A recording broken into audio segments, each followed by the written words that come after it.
Shri Mewar helicopter Mansarovar Jaipur लेकर आया है आपके लिए बहुत बड़ा उपहार।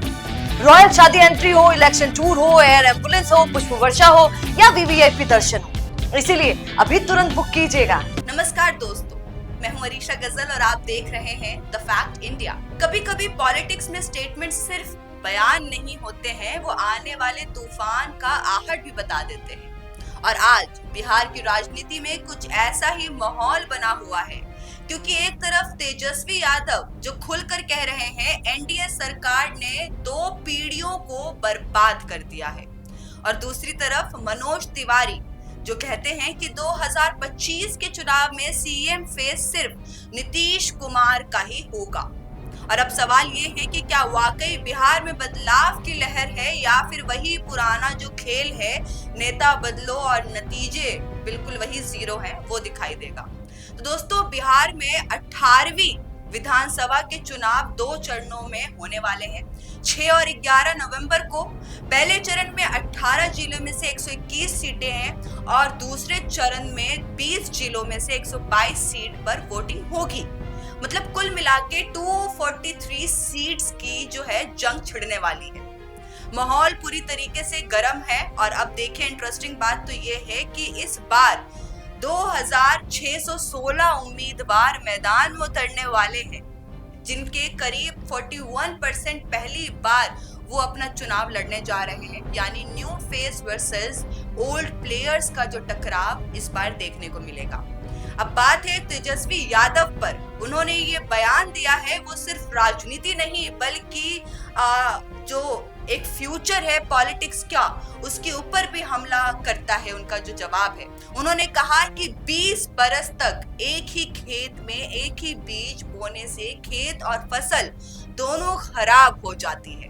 यानी इशारा साफ है दोस्तों, 2 शतक से सत्ता में बैठे एनडीए ने बिहार की 2 पीढ़ियों को बर्बाद कर दिया है। उनका मैसेज सिर्फ बिल्कुल सिंपल माना जा रहा है, अब बिहार को नए चेहरे की जरूरत है। कुछ नए सोच के साथ, वो जो नया सोच है वो बिहार के लिए काफी जरूरी भी माना जा रहा है। और इसी नैरेटिव के साथ वो अपनी रैलियों में रोज 3 से 4 सभाएं कर रहे हैं। इतना ही नहीं, उनकी कोशिश ये भी है कि वो एक बदलाव यानी चेंज का एक सिंबल बन जाए। अब सुनिए एनडीए का जवाब। मनोज तिवारी ने साफ जवाबदारी में ये कहा है कि 2025 में भी सीएम चेहरे नीतीश कुमार ही बने रहेंगे। तेजस्वी कौन सी दुनिया में है, ये पूछते हैं वो। मतलब बीजेपी और जेडीयू दोनों की ही जो क्लैरिटी है, वो एक बात तो पक्का कर चुकी है कि फेस जो है वो बिल्कुल नहीं बदलेगा, लेकिन बाकी जो चीजें हैं, स्कीम्स वगैरह हैं या और भी जो सिनेरियो इलेक्शंस के हैं, वो बदल सकते हैं। फॉर्मूला वही रहेगा। अगर हम एक ही लाइन में समझें तो वही शहनवाज हुसैन ने आरजेडी पर पलटवार करके कहा है कि आरजेडी वाले लोगों को याद नहीं है कि जंगल राज क्या था।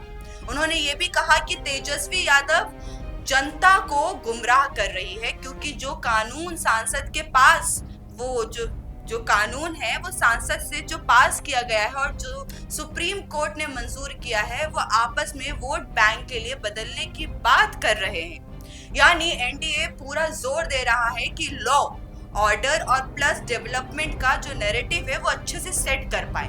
अब अगर हम बात करें तो कांग्रेस का मोर्चा भी खुल गया है दोस्तों। प्रियंका गांधी 27 अक्टूबर को बेवकूफ सराय पहुंचेंगी।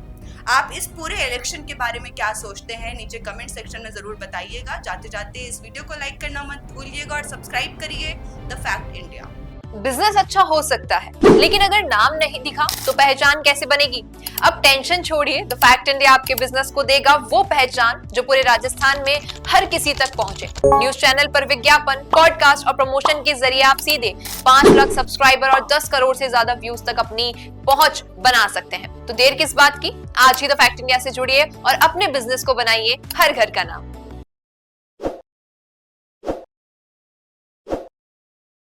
ताज़ा खबरों के लिए विजिट करें द फैक्ट इंडिया की वेबसाइट और डाउनलोड करें द फैक्ट इंडिया ऐप।